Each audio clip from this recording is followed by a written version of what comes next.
برطانیہ کی جو یہاں پہ پہنچی ہے، لیکن برطانیہ نے خود تو یہ کہا کہ وہ کسی بھی لڑائی کا حصہ نہیں بننا چاہتے۔ شمالی کوریا کا اس مرتبہ کانفیڈنس بہت زیادہ ہے، پہلے ایسے نہیں تھا۔ جب عراق کے اوپر امریکہ نے اپنے اتحادیوں کے ساتھ مل کر 2003 میں حملہ کیا تھا تو کم جونگ اون جو ہیں یہ غائب ہو گئے تھے 50 دنوں کے لیے، یہ منظر عام سے ہٹ گئے تھے اور کافی دور چلے گئے تھے اپنے کیپٹل کو چھوڑ کر، کیونکہ انہیں اس وقت خطرہ تھا کہ اٹیک ہی نہ ہو جائے ہمارے اوپر، یا میرے ساتھ بھی وہی نہ ہو جائے جو اس وقت عراق میں ہو رہا ہے۔ تو انہوں نے پھر بڑی محنت کر کے 2006 میں پہلا ایٹمی تجربہ کر لیا۔ 2017 تک شمالی کوریا نے 5 مزید ایٹمی تجربے کر لیے، 2006 میں کیے، 2009 میں کیے، پھر 2017 تک یہ کرتے رہے، تو انہوں نے کافی ایٹمی تجربے کر لیے۔ اب 2 چیزیں ایسی ہیں شمالی کوریا کے پاس جو ان کو بہت اعتماد دیتی ہیں۔ ان کا صدر کہیں بھی نہیں جا رہا، وہ مزے سے بیٹھا ہوا ہے، اور وہ دھمکی بھی لگاتا ہے، اور وہ اپنی مرضی کا سٹیٹمنٹ بھی دیتا ہے۔ اس نے امریکہ کو جارح قرار دیا ہے اس لڑائی میں، اسرائیل کے خلاف بولا ہے، اسے فکر ہی نہیں ہے۔ وجہ یہ ہے کہ اب اس کے بعد 2 چیزیں ہیں۔ نمبر 1، اس کے بعد وہ میزائل ٹیکنالوجی ہے مبینہ طور پہ جو الگ الگ بر اعظموں میں جا کے اٹیک کر سکتی ہے، اور اس کے بعد 50 ایٹمی وار ہیڈز ہیں، یعنی ایک تو وہ امریکہ تک لے جا کے اپنے میزائلوں کو اٹیک کر سکتا ہے، اس کے میزائلوں کی رینج بہت لمبی ہے، اور دوسرا اس کے بعد 50 ایٹمی وار ہیڈز ہیں، اور 40 مزید وہ بنا سکتا ہے۔ جو عالمی رپورٹیں ہیں، IAEA کی جو رپورٹ ہے وہ یہی کہتی ہے کہ اس کے بعد 50 ایٹم بم ہیں اور یہ وار ہیڈز ہیں، اور یہ مزید 40 بنا سکتا ہے جب اس کو ضرورت پڑے گی۔ ناظرین، امریکہ اور ایران کا نقصان کتنا ہوا؟ دیکھیں نا، یہ مقابلہ تو امریکہ، اسرائیل اور ایران کے بیچ میں ہے، تو جانی نقصان کی اگر ہم بات کریں تو زمین آسمان کا فرق ہے۔ ایران کا جانی نقصان 10 گنا سے بھی زیادہ ہے جو امریکہ اور اسرائیل کا ہوا، بلکہ آپ 20 گنا سے بھی زیادہ سمجھیں۔ انفراسٹرکچر کا نقصان بھی ایسے ہی ہے۔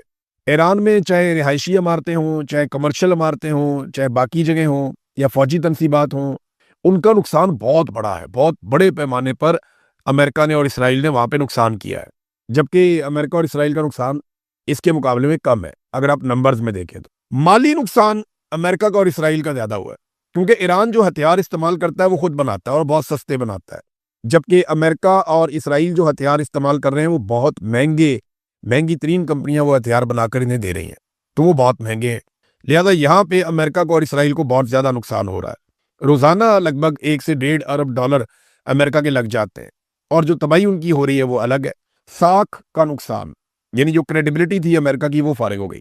اب ان کے پاس وہ کریڈیبلٹی نہیں ہے جو وہ پہلے انجوائے کرتے تھے کہ جس کو چاہے مار لیا، جس کو چاہے چھیڑ لیا، جو چاہے کروا لیا۔ اب امریکہ کی وہ متھ ٹوٹ گئی ہے، وہ والا ان کے پاس ڈنڈا اب نہیں ہے جو چودراہٹ والا ڈنڈا ان کے پاس پہلے تھا۔ یعنی اب لوگ چائنا کی طرف دیکھتے ہیں، لوگ سوچتے ہیں اگر رشیا کے ساتھ امریکہ لڑ پڑتا تو اس کے ساتھ کیا ہوتا۔ تو امریکن ہتھیاروں نے اور امریکن فوج کی اسٹریٹجی نے کوئی دنیا کو متاثر نہیں کیا۔ امریکی پوپ نے بھی جنگ بندی کی اپیل کر دی ہے۔ امریکن پوپ لیو نے یہ اپیل کی ہے کہ عام افراد اس جنگ کی بھیٹ چڑھ رہے ہیں، لہذا میری اپیل ہے اور میں دوبارہ بھی اپیل کرتا ہوں کہ اس جنگ کو فوری طور پہ بند کیا جائے۔ امریکہ کے سابق سیکرٹری دفاع ہیں اور CIA کے سابق ڈائریکٹر ہیں لیون پینٹا، یہ بڑے مشہور آدمی ہیں امریکہ کے، آپ لوگ انہیں جانتے ہوں گے، جو لوگ خبریں پڑھتے ہیں ان کو پتہ ہے یہ کتنا اہم آدمی تھا۔ اس نے کہا ہے کہ ایران کے ساتھ 3 ہفتوں سے جاری جنگ کے بعد صدر ڈونلڈ ٹرمپ آگے کنواں اور پیچھے کھائی والی صورتحال میں پھنس چکے ہیں، صدر کے پاس نکلنے کا کوئی طریقہ نہیں ہے۔ امریکہ کے اندر بیٹھ کے تجزیہ کار کہہ رہے ہیں کہ اگر ایران، اسرائیل اور عرب ممالک کے صرف پانی کو ٹریٹ کرنے والے یا پانی کا ٹریٹمنٹ کرنے والے جو پلانٹس ہیں ان کو نشانہ بنائے تو یہ گھٹنوں پہ آ جائیں گے اور کچھ کرنا نہیں پڑے گا۔ تو ایران کے پاس بہت سارے ایسے ٹارگٹس ہیں جن کو وہ ہٹ کر سکتا ہے، لیکن وہ ابھی تک صبر کا مظاہرہ کر رہا ہے۔ لیٹس سی آنے والے دنوں میں کیا ہوتا ہے، لیکن پاکستان اگر اس لڑائی میں اترتا ہے تو پاکستان کے اندر ایک عجیب ہی جنگ لگ جائے گی۔ پاکستان کے اندر اتنا شدید رد عمل کبھی نہیں آیا ہوگا، اور پاکستان کی فوج ایک ایسی لڑائی میں خدا نخواستہ چلی جائے گی جس لڑائی کو پاکستانی قوم کی بالکل سپورٹ حاصل نہیں ہوگی۔ صورتحال آپ کے سامنے ناظرین، اور یہ پاکستان کی اسٹیبلشمنٹ کا کیا دھڑا ہے، اور نواز شریف بی ٹیم کے طور پہ کام کر رہے ہیں، زرداری صاحب بی ٹیم کے طور پہ کام کر رہے ہیں۔ یعنی اگر کوئی کبھی سمجھتا تھا کہ پیپلز پارٹی کے اندر کوئی جمہوریت باقی ہے یا ان کے اندر کوئی جمہوری اقدار ہے تو وہ اب اس بات کو بھول جائے۔ اس کی ایک وجہ ہے کہ پاکستان پیپلز پارٹی نے، جو بلاول نے اور زرداری صاحب نے دونوں نے مل کر جو فیلڈ مارشل صاحب کی خوشامد کی ہے کل محسن نقوی صاحب کی موجودگی میں، یعنی بینظیر بھٹو کی برسی ہے اور خوشامد ہو رہی ہے فیلڈ مارشل عاصم منیر کی۔ یہ لوگ تو ہمیشہ یہ کہتے تھے کہ جرنیلوں نے پاکستان کو تباہ کیا اور جرنیلوں نے سارے اختیارات اپنے پاس رکھ لیے، جرنیلوں کو سیاست میں مداخلت نہیں کرنی چاہیے، جرنیلوں کو خارجی اور داخلی معاملات میں مداخلت نہیں کرنی چاہیے، لیکن اب یہ جرنیلوں کی تعریفیں کر رہے ہیں۔ فیلڈ مارشل کی تعریفوں میں زمین آسمان کے کلابے ملا رہے ہیں. وجہ پتہ کیا ہے؟ وجہ یہ ہے کہ ان کو یہ سمجھ آ گئی ہے کہ عوامی مقبولیت ان کے پاس نہیں ہے. انہیں یہ پتہ چل گیا کہ عوام تو ہمارے ہاتھ سے نکل گئی, آئندہ اپنے پبلک کے ووٹ سے تو آنا نہیں, دھاندلی واندلی کر کے کوئی 2 نمبری کر کے کچھ سیٹیں جیت جائیں گے, لیکن ہم اقتدار میں نہیں آ سکتے, کیونکہ پاکستان تحریک انصاف نے ہم سے یہ مارجن لے لیا ہے اور عوام ان کے ساتھ کھڑی ہوئی ہے. لہذا اب فوجی بوٹوں کے اوپر بیٹھ کے تسموں کے ساتھ لٹک کے ہم اقتدار میں آ سکیں گے تو باپ بیٹا وہی کام کر رہے ہیں جو دوسری طرف باپ بیٹی کر رہے ہیں. تو اس وقت جو کل ملا کے صورتحال ہے وہ میں آپ کے سامنے رکھ دیتا ہوں. جو سیاسی منظرنامہ ہے نا پاکستان کا, وہ سادہ صرف سیاسی منظرنامہ آپ کو بتا رہا ہوں میں. وہ یہ ہے کہ پاکستان کا مقبول ترین لیڈر عمران خان ہے. ووٹ اس وقت صرف عمران خان کا ہے, باقی کسی پولیٹیکل پارٹی کا نہیں ہے.